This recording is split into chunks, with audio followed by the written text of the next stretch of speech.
오늘 마태복음, 누가복음 부분의 말씀은 산상복음의 마지막 부분입니다. 세 가지 뚜렷한 대조되는 그러한 말씀이 나오는데요. 첫째는 생명으로 인도하는 문과 멸망으로 인도하는 문에 대한 말씀. 그리고 둘째는 좋은 나무와 못된 나무의 말씀. 그리고 셋째는 주님의 말을 듣고 행하는 자와 주님의 말을 듣고 행하지 않는 자에 관한 말씀. 뚜렷이 대조되는 이 세 가지 말씀을 담고 있습니다. 우리가 익히 잘 아는 초본문에 관한 말씀, 그리고 열매로 알리라라는 말씀, 그리고 반석 위에 세운 집, 이렇게 우리가 기억하는 그 말씀입니다. 대체로 우리가 이 말씀을 볼 때는 내가 열심히 또 신중하게 좁은 문으로 가야 된다. 그리고 열심히 노력해서 좋은 열매를 맺어서 그 열매를 남겨야 된다. 그리고 말씀을 잘 행해서 반석 위에 셉을 세워야 된다. 주로 우리의 공로로 노력으로 그렇게 해야 된다라고 이 말씀들을 우리가 생각하기 쉽지만 사실상 오늘 이 말씀은 다 주어진 은혜의 영역이요. 이미 좁은 문으로 들어가게끔 된 자가 좁은 문으로 들어가게 된다는 것을 말하는 것이고, 이미 하나님께서 정하여 택한 그 선한 열매 맺는 나무마다 선한 열매를 맺는다는 것이고, 그리고 하나님이 우리를 주초를 세우신 그러한 택함 받은 백성으로 삼아서 하나님의 일을 이루시는, 그것이 바로 반석 위에 세운 집이라는 것을 우리에게 말씀해 주고 있습니다. 오늘 7장 마지막 28절 29절에 보면 결론부의 말씀에서 무리들이 예수님의 말씀을 듣고 그 가르치심에 논란이, 예수님의 가르치시는 것이 근위 있는 자와 같고 서기관들과 같지 아니함일러라 라고 이렇게 말했습니다. 서기관이 누굽니까? 율법을 기록하고 보존하고 전하는 자입니다. 한마디로 율법을 가지고 따지는 자들, 오늘로 말하면 어떤 법관이라고도 볼 수 있습니다. 그러나 이 서기관들은 율법에 대하여 명령하고 교훈하고 그 가르치는 그 자체지, 서기관들 자신이 어떠하다는 것과 그 율법은 아무 연관이 없습니다.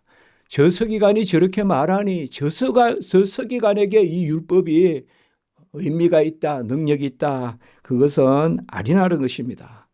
그런데 서기관과 달리 우리 주님은 그러하지 않습니다. 7장 29절에 마태복음 근위 있는 자와 같다. 이 서기관과 달리 예수님은 어떻게 근위 있는 자와 같을까요? 그것은 예수님은 말씀이고 길이고 진리고 양의 문, 곧 가르치심이시되 그 자신이 또 은혜요 생명이요 구원이시요 구원의 창시자시요 구원의 근원이시요 구주시라는 것입니다. 예수님의 말씀에 근위가 있는 것은 예수님은 말씀하시면 그 말씀을 들으면 그 말씀이 우리 안에 역사하는 그 능력의 말씀, 그래서 살아계신 말씀으로 예수님의 말씀이 우리에게 임한다는 것입니다. 영접하는 자, 그 이름을 믿는 자는 하나님의 자녀가 되는 권세를 주셨는데, 그 믿는 자가 하나님의 자녀가 되는데 그들만이 참빛을 영접합니다. 요한복음 1장 9절 그리고 1장 12절, 그들만이 참빛을 영접합니다. 그런데 이는 혈통으로나 육경으로나 사람의 뜻으로 나지 않고 오직 하나님께로 난 자들이라. 하나님께로 난 자들만 그 예수 그리스도를 영접하는데, 영접하는 자, 그 이름을 믿는 자는 하나님의 자녀가 되고 하나님께로 난 자들만 영접을 하는데, 그 영접하는 영광, 우리가 독생자의 영광을 보니, 믿어서 하나님께로 나서 예수를 믿어서 예수를 영접하니까 그 독생자의 영광이 드러나는데 은혜와 진리가 충만하더라. 은혜가 있고 진리가 있고, 진리가 있고 은혜가 있다는 것입니다. 이게 서기관과 다른 것입니다. 예수님을 믿어서 영접하면 예수님의 그 참빛을 영접하고 믿는 영광 가운데 거하면 예수님의 말씀이 진리이자 은혜로 역사한다는 것입니다.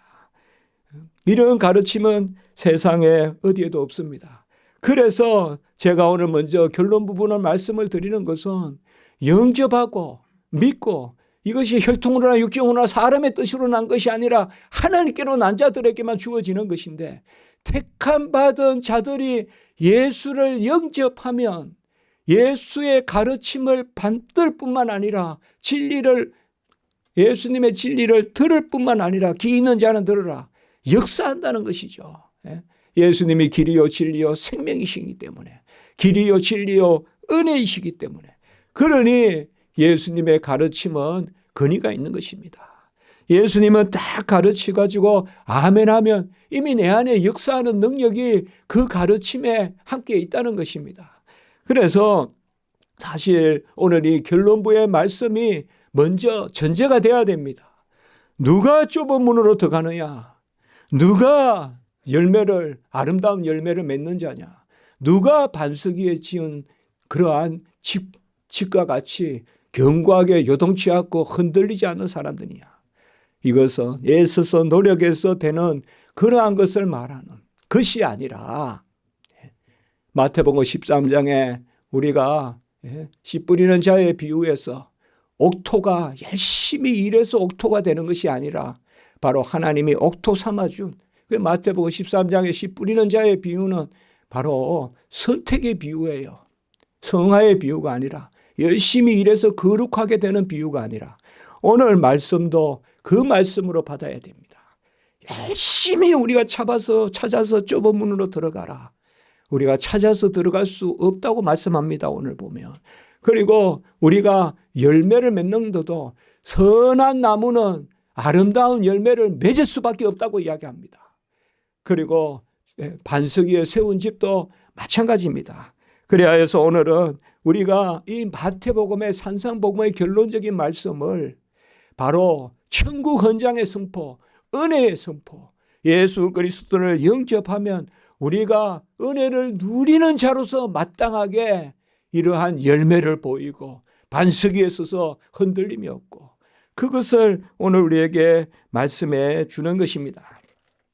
첫째로 좁은 문으로 들어가라라고 이렇게 말씀하고 있습니다. 멸망으로 인도하는 문은 크고 생명으로 인도하는 문은 좁다.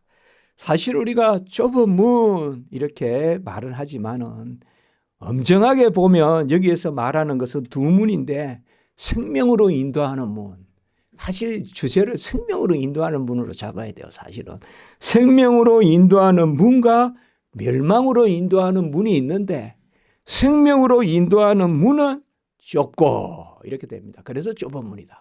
생명으로 인도하는 문은 좁고 그 길이 협잡하다.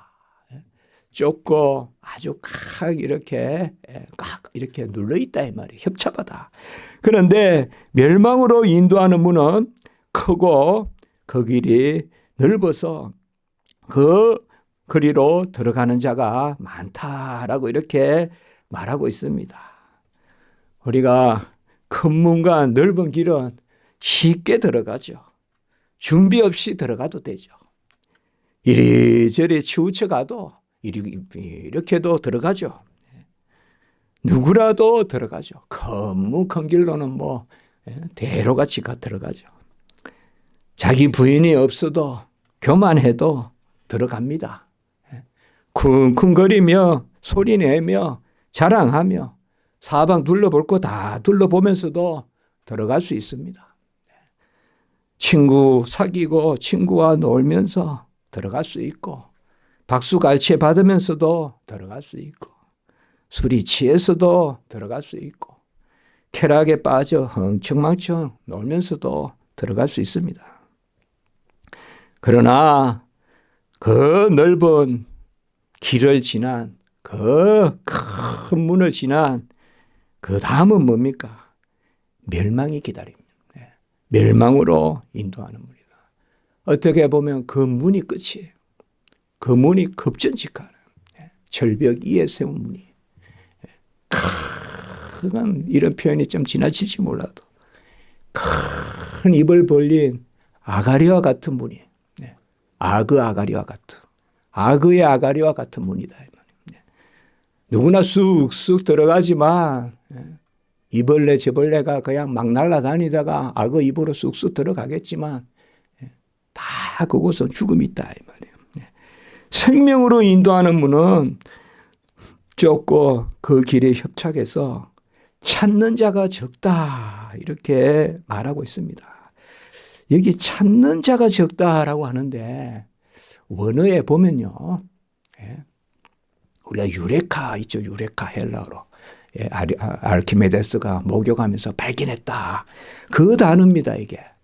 발견하는 자가 적다 이렇게 되어 있습니다. 우리가 찾는 자가 적다 이라니까 혹시 우리가 찾는 것을 다르게 생각할지 모르겠는데 생명하로 인도하는 문은 발견할 수 있는 자가 적다는 뜻입니다. 사실 찾는 자가 적다는 말은 내가 찾으면 찾을 수 있고 그 개념이 아니라 발견할 수 있는 자가 적다 이 말이에요. 생명으로 인도하는 문은 발견할 수 있는 자가. 그래서 소수만이 이를 찾아낼 수 있습니다. 소수만이 이를 찾아낼 수 있어요. 오늘 여기에 문이 넓고 길이 넓고 문이 크고 이거는 어떤 차로 될 수 있는 게 아니에요. 여러분 몇 센치 문은 좁고 몇 센치 문은 넓겠습니까?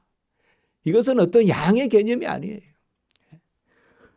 개방성의 의미예요. 얼마나 그 문이 열려 있는가.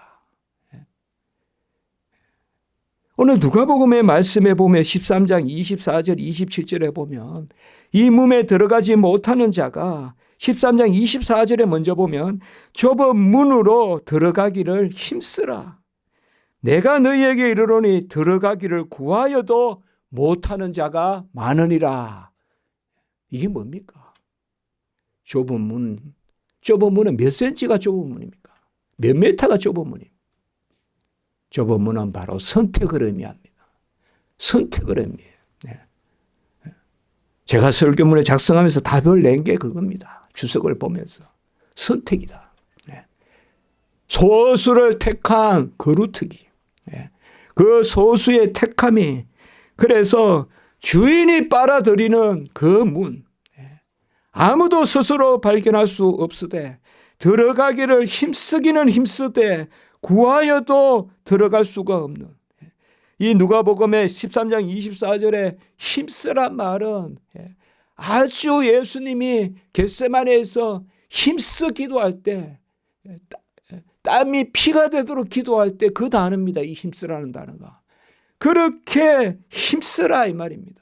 그런데 우리가 알 것은 내가 너희에게 이르노니 들어가기를 구하여도 못하는 자가 많다.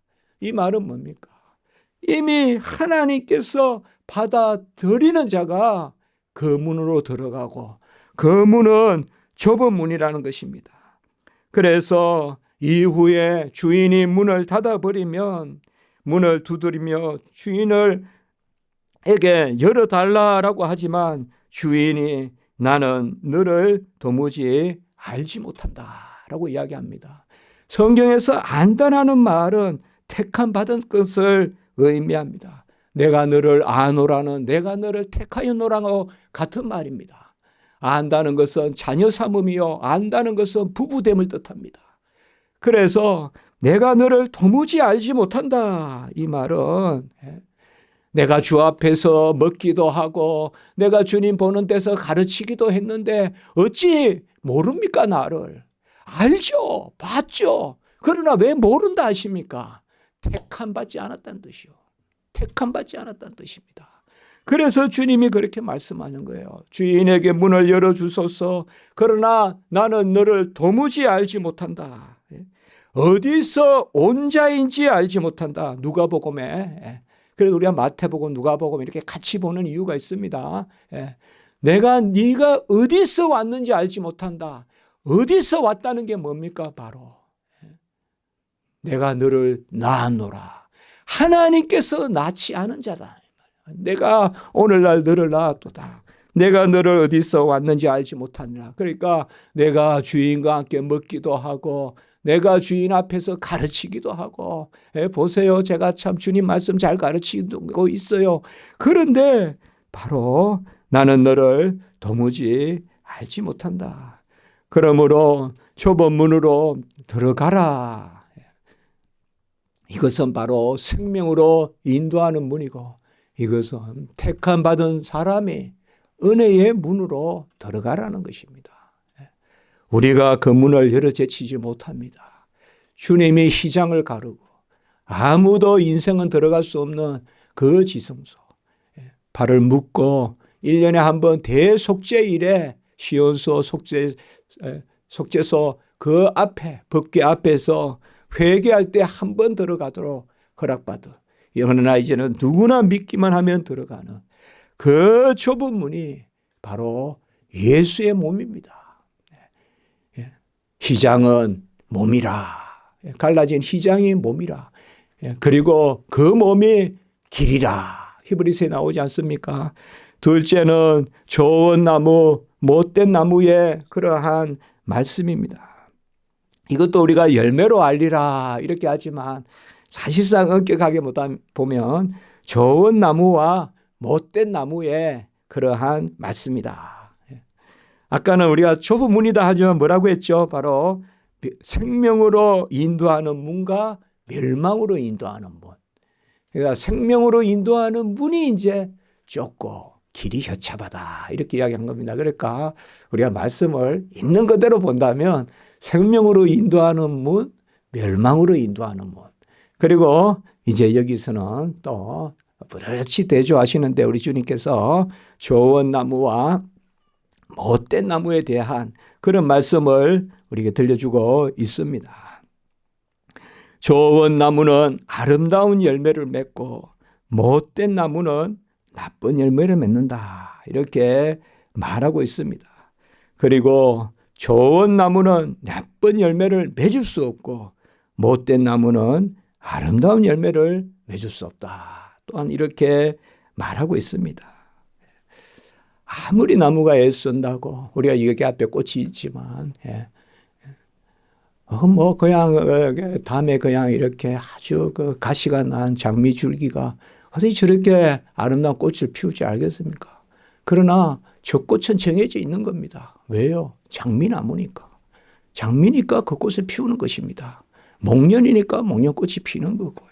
그 앞에 항메아 나무니까 항메아를 피우는 거고요. 아카시아 냄새 나다가 이제 또 요새 지나가면 슬쩍슬쩍 또 여기 이제 밤이 떨어지거든요. 곧. 다 뭐예요? 가시나무니까 아카시아 향이 나는 거고, 그리고 밤나무니까, 그리고 다 정해진 겁니다. 콩 심은 데 콩 나고, 팥 심은 데 팥 나고, 다 정해진 거죠. 이것도 역시 우리가 아무리 비튼다고 해서 나무가 바뀌는 게 아니죠. 그걸 이야기합니다. 못된 나무는 나쁜 열매를 맺을 수밖에 없어 찍혀 불에 떨어질 수밖에 없다. 이것이 내가 무슨 잘못을 하면 지옥 간다. 그렇게 하루하루의 행위에 비추어 보는 그 말씀이 아닙니다. 여기 못된이라는 말은 사실상 원어에 보면 사프로스라고 해서 부패하다는 뜻입니다. 나쁜이라는 말은 원어에 보면 포네로스라고 해서 악한이라는 것입니다. 부패한 나무가 악한 열매를 맺을 수밖에 없다. 그대로 번역하면 그렇게 또 번역할 수 있습니다. 부패한 나무가 뭘까요? 타락한 인류를 뜻합니다. 타락한 인류, 전적으로 타락해서 무능하고 부패한, 아주 구원에 있어서 무능해졌습니다. 아무도 스스로 구원에 이를 자 없습니다. 그리고 머리에서 발끝까지 전부 타락했습니다. 부패합니다. 전적 무능, 전적 부패한 그 인류가 악한 열매밖에 맺을 수 없어 지켜 불에 떨어질 수밖에 없다는 것입니다. 이게 보편적인 인류의 모습입니다. 이게 죄의 현상입니다. 그러면 좋은 나무는 뭘까요? 좋은 나무는 바로 그대로 이것도 번역하면 아가토스다. 선한 나무가 아름다운 열매다는 바로 좋은 나무. 성경에서 좋다는 말은 뭐예요? 하나님이 보시기에 좋은 나무입니다. 선한 나무가 하나님의 보시기에 좋은 열매를 맺을 수밖에 없고 천국에 들어갈 수밖에 없다. 오늘 21절에 보면 나더러 주여 주여 하는 자마다 천국에 들어갈 것이 아니요 사실 갈로 안에 들어간 것은 하나님의 택함받은 백성만이 들어갈 것이요 그 하나님의 택함받은 백성은 아버지의 뜻대로 행하게 되리라. 이렇게 되는 겁니다. 사실. 우리가 아버지의 뜻대로 행해서 택함을 받는 것이 아니라 택함을 받은 자들은 아버지의 뜻대로 행하게 되리라. 이렇게 됩니다. 그래서 우리가 성경 말씀을 그대로 읽어야 됩니다. 로마서 읽을 때는 전적 은혜 하다가 또 어떤 거 읽을 때는 내 공로하다가 이렇게 하는 것이 아니라 우리가 지난주까지 야고보서도 보았지만 야고보서도 전적 은혜를 이야기하거든요. 그 은혜의 열매로서 행위를 이야기하는 거거든요. 오늘 이 말씀도 우리가 산상복음에 그래서 산상복음은 윤리다라고 하면 안 됩니다. 은혜입니다. 은혜. 은혜 가운데 우리가 말씀대로 하나님의 말씀대로 사는 것이요. 우리 본문을 보면 자세히 보면 은혜를 이야기하는 것입니다. 그래서 좋은 나무가 아름다운 열매를 맺을 수밖에 없고 그리고 아까 똑같습니다. 하나님의 택함받은 사람이 생명의 문으로 들어가는데 그래서 그 좁고 넓은 것은 하나님의 개방성, 하나님의 소명, 하나님이 부르신 자들이 들어오는 그 길, 그건 좁은 길이다. 우리가 만에 하나, 천에 하나 택함받았다. 우리 선배님들이 그런 말씀 하지 않습니까? 그게 바로 좁다는 뜻이거든요. 협조하다는 뜻이거든요. 오늘 여기에도 바로 그것입니다. 그래서 좋은 나무, 아까로 말하면 선한 나무. 우리가 선을 뭐라고 하죠? 말씀 가운데 복을 얻는 것. 그걸 선이라고 하잖아요. 제가 설교 때 많이 나누지 않습니까? 성경에서 선하다는 말은 그저 막 이거저거 그냥 많이 그냥 누리고 뭐 명예를 누리고 하는 게 아니라 진리 가운데 복된 것. 말씀 가운데 복된 게 선이다. 그러면 여기에 좋은 나무는 바로 말씀 가운데 복된 나무. 이게 택함받은 나무입니다. 택함받은 나무예요. 좋은 나무가 오늘 18절에 보면 나쁜 열매를 맺을 수 없고 그래서 좋고 나쁨은 어떤 상태가 아니라 품종을 뜻합니다. 품종을. 하나님이 택함받은 이삭의 후손이냐 이스마엘의 후손이냐 바로 그것이야. 야곱의 계보냐 에서의 계보냐 바로 하나님께서 택하냐. 내가 불쌍히 여길 자를 불쌍히 여기고 긍휼의 그릇 로마서 9장에 진노의 그릇이 아니라 그냥 둔 사람들은 못된 나무는 진노의 그릇이에요. 끝내 나쁜 열매 뾰족뾰족한 거 그냥 폭파시키는 거 그냥 남을 괴롭히는 거 모양은 화려하지만 덥석 그냥 취하면 찌르는 거 그래서 그런 못된 나무가 나쁜 열매를 맺고 그리고 끝내는 다 뭐예요? 찍혀 불에 떨어진다. 영벌에 들어가고 무증행의 불시판으로 들어간다. 그러나 좋은 나무는 택함받은 자들은 그래서 그들의 열매로 알리라 라고 이렇게 20절에 이야기하고 있습니다. 우리 학교에 가면 우리 어머니 장모님 산소가 저쪽에 고향 그쪽에 있거든요. 기독교 거기 있는데 거기에 한 블록 어느 게 쪽으로 가면 제 서성도 묘가 있습니다. 정운택 교수님이라는 분인데 하란에서 공부하신 분인데 그분이 일찍 췌장암으로 소천하셨어요. 그분이 우리나라 신약계에 아주 중요한 분인데 그분이 책을 박사 논문을 이 부분에 썼어요. 그 책 이름이 열매로 알리라. 열매로 알리라. 그리고 그분이 소천하셨을 때 기념 강좌가 있을 때 제가 또 발표를 했어요. 열매로 알리라. 근데 그 발표한 것은 아직 제가 글로는 안 실었습니다. 사실상. 근데 이제 제가 최근에 이 말씀을 전할 것이라 생각도 안 했는데 최근에 제가 마음을 정했어요. 이번 가을에는 그 글을 실으려고요. 잡지에. 그 제가 그대로 쓴 거 있습니다. 정운택 교수의 열매로 알리라. 그래서 이 부분을 제가 많이 봤습니다. 그때 제가 말하는 게 뭐냐. 이 열매로 알리라의 열매는 땀이 아니라 노력이 아니라 바로 선택이다. 은혜다. 바로 영접하는 자 그 이름을 믿는 자는 하나님의 자녀가 됐는데 혈통으로 육정으로 사람의 뜻으로 난 거지. 하나님 뜻으로 나서 그래서 우리가 영접해서 독생자의 영광을 보니 은혜와 진리가 충만하다. 그래서 근이 있는 자와 같고 예수님의 가르침이 다른 것은 그 가르침에는 진리와 함께 은혜가 있거든요. 이거 택함받은 우리만 누리는 거란 말이에요. 택함받은 우리만. 그래서 열매로 알아요, 우리를. 우리 주님께서도 그랬잖아요. 가라지와 알곡을 빨리 뽑지 마라 이 말이에요. 지금은 논에 가면 그 옛날에 피라고 하지 않습니까? 표가 안 납니다. 뭐가 변지 뭐가 핀지. 우리도 보면 어떨 때는 꽃을 보면 알고 열매를 보면 알잖아요. 꽃나무가 비슷비슷하거든요. 뭐 저게 쑥인지 저게 뭔지 비슷비슷하거든요. 그래도 이제 이렇게 자라서 열매를 보면 다르고 어떨 때 향기가 다르고 다르지 않습니까? 열매로 알리라는 뭘까요? 하나님이 끝까지 이끄신다는 거예요. 천국에 들이신다는 거예요. 이것을 달리 말하면 우리가 하나님 앞에 구원받은 은혜를 스스로 가지고 있으라 이 말이에요. 스스로 가지고 있으라. 혹 현역되지 말라 이 말이에요.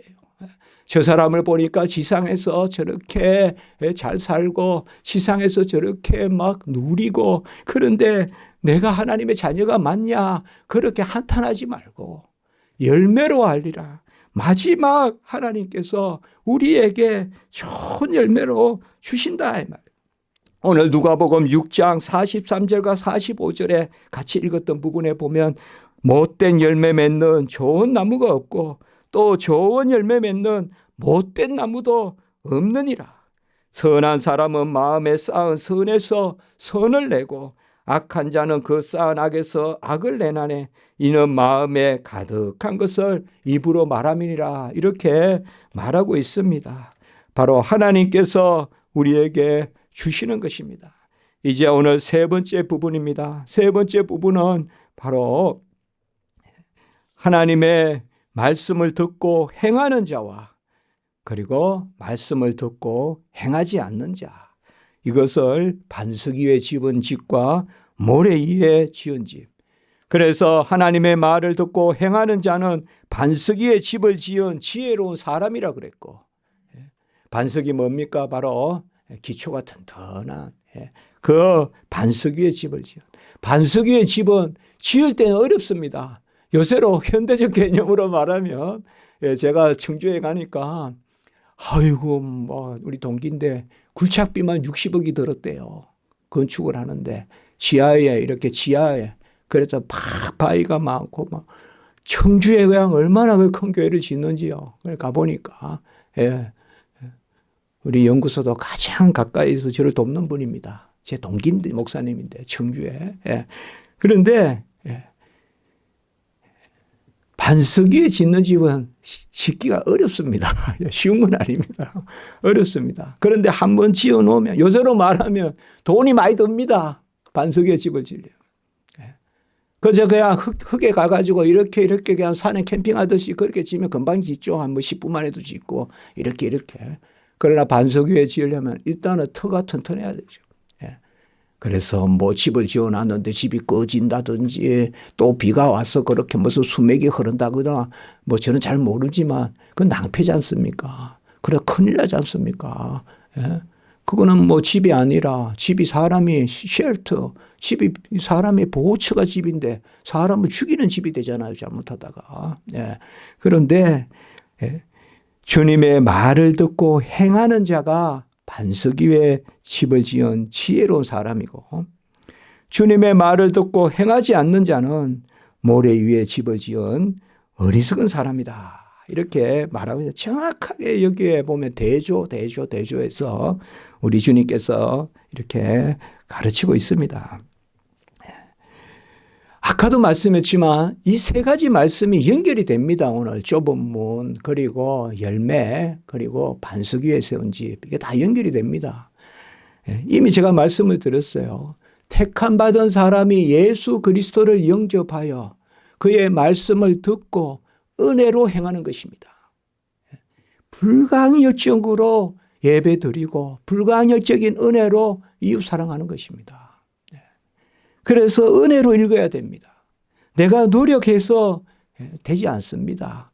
그러나 그야 누자 졸자 자자 하는 것도 아닙니다. 은혜가 앞서고 우리의 열매가 뒤따른다는 것입니다. 이 반석 위에 세운 집도 바로 그렇습니다. 열매는 뭔가 하면 하늘에 계신 아버지의 뜻대로 행하는 것이다. 7장 21절에 보면 나더러 주여 주여 하는 자마다 다 천국에 들어갈 것이 아니요 하늘에 계신 아버지의 뜻대로 행하는 자라야 들어간다. 이것을 오해해서 이 구절을 딱 다운표해서 하나님의 뜻대로 행해야 천국 간다. 이것만 딱 이야기한다면 이것은 전혀 우리의 신앙과 잘못하면 끝으로 갈 수가 있어요. 그렇게 이 구절을 해석하면 안 된다 이 말이에요. 그리고 열매로 알리라 이러니까 행해야지 열매가 있고 아버지의 뜻대로. 그런데 누가 아버지의 뜻대로 행하겠습니까?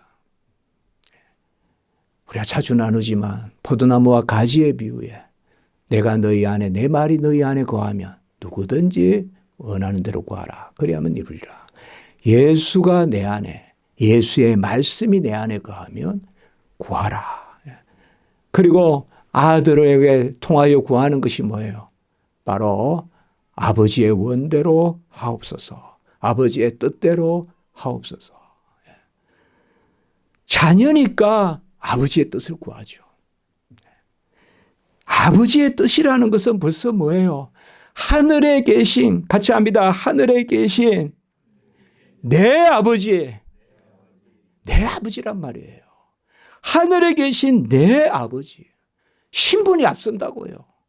우리는 자녀로서 행하는 것입니다. 먼저 자녀가 돼야 아버지의 뜻대로 행하죠. 자녀가 돼야.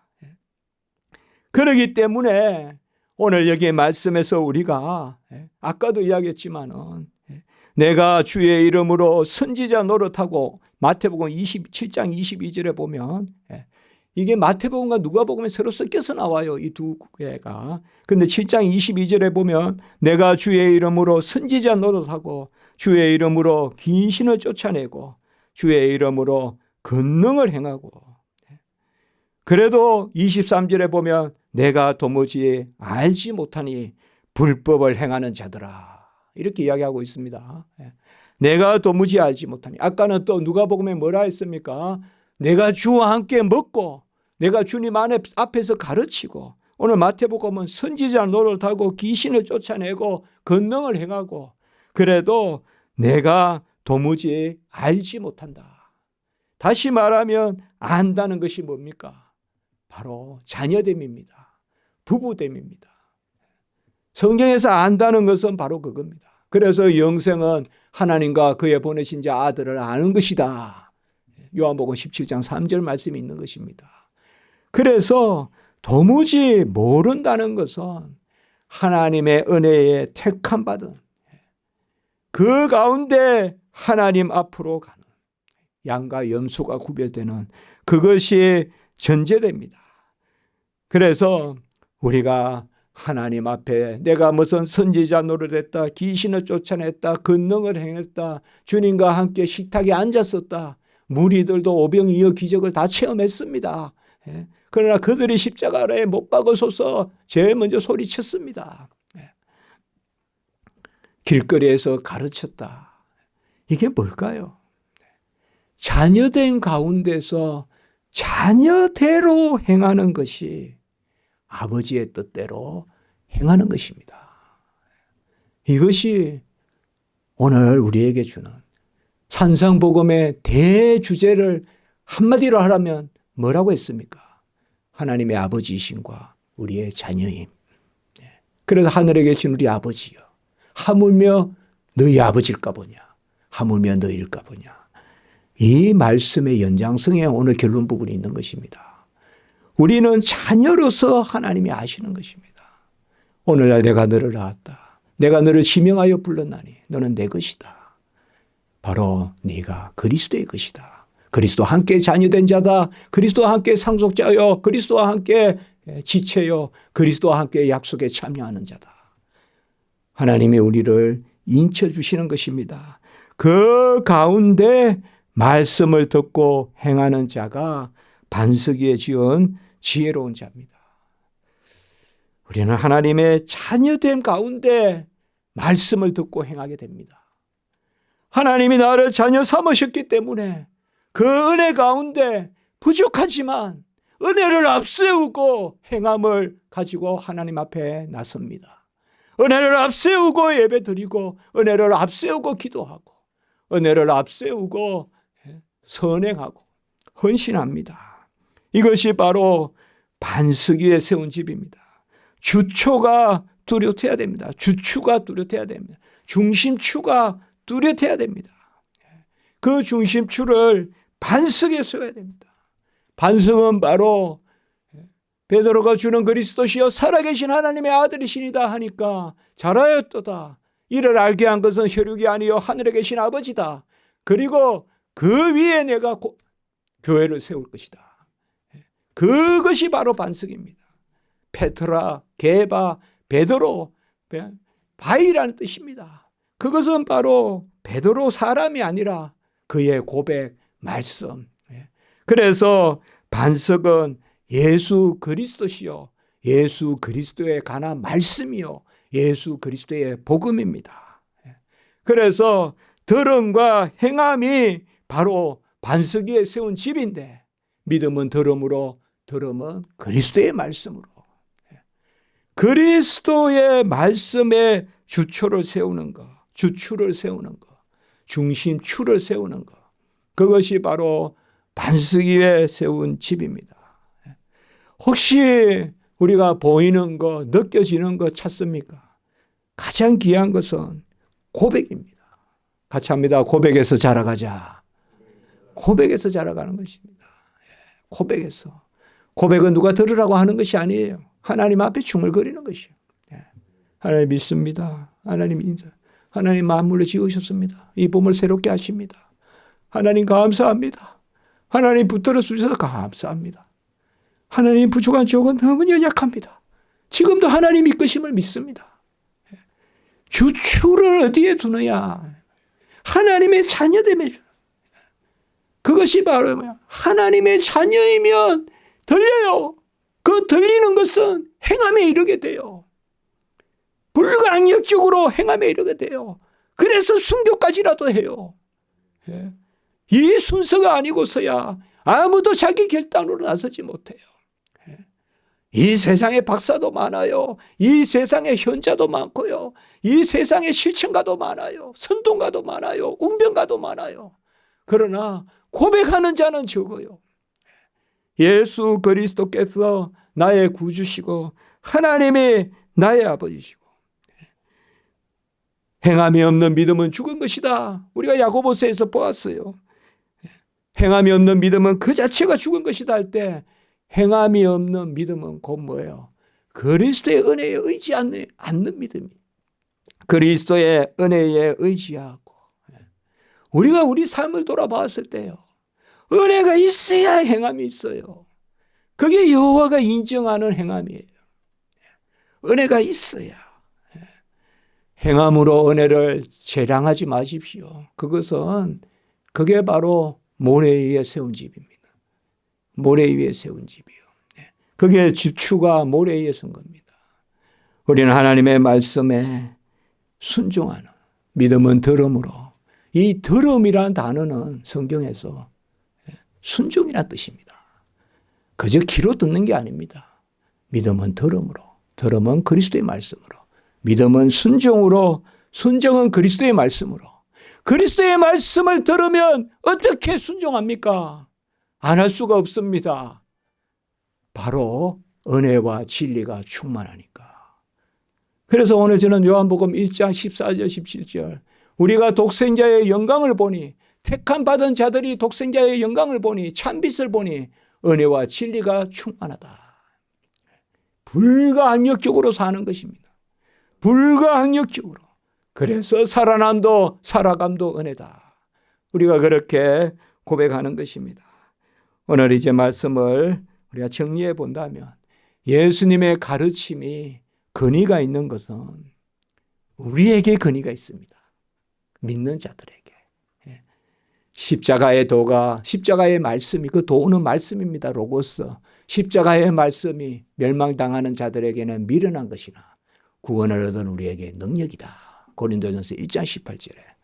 그래서 감사하시고 환열을 제치시고 헤아리지 말고 받아들이고, 아멘 아멘 하면서 받아들이고, 그것이 연약해 보이고 허술해 보일지 몰라도 그것이 반석에 세운 집입니다. 그것이 좁은 문으로 가는 것입니다. 아멘 아멘 하면서 허술해 보일지 몰라도, 뭔가 어설프고 뭔가 모자라고 뭔가 바울과 같이 사단의 가시 뭔가 침침하고 그렇지 몰라도 그것이 반석 위에 세우지. 여러분들께서 기도하시고 하나님 앞에 애통하시고 상한 심령으로 나가신다면 그것이 반석 위에 세운 집이심을 아시기 바랍니다. 기도드리겠습니다. 거룩하고 자비로우신 하나님 아버지, 우리를 좁은 문으로 들어가게 하셔 생명의 문으로 들어가게 우리를 이끄시고, 그리고 열매 맺는 삶을 끝내 살아 아버지여 천국 알곡되게 하시고, 그리고 예수 그리스도를 믿음으로 반석 위에 세운 집으로 우리를 세워주시니 감사를 드립니다. 모든 영광 존귀감 은혜 하나님께 돌리고 감사하며 기뻐하며 찬송하며 나가는 저희들 삶이 되게 해 주시옵소서. 모든 우리 십자가 지기 반석 위에 세운 집 하나님 은혜 위에 은혜가 더한 성도님들 되게 해 주시고 자녀들 되게 해 주시옵소서. 주 예수 그리스도의 이름으로 감사하며 기도드리옵나이다. 아멘.